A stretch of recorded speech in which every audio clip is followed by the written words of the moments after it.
August Lovgren had become a Baptist in Sweden. And when he built the mill, he donated the lumber to have the church built.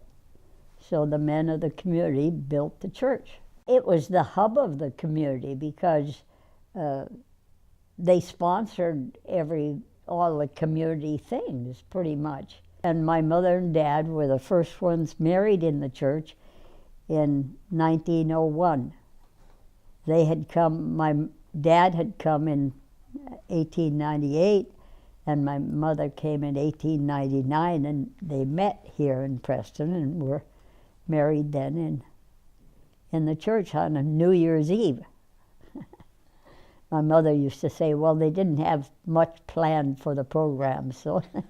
Well, of course, they'd have picnics, you know, and Sunday school picnics. I can remember riding to the picnic area they'd put seats in the back of a big lumber truck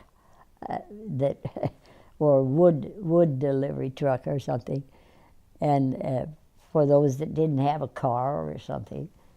So we always had Sunday school picnic once a year.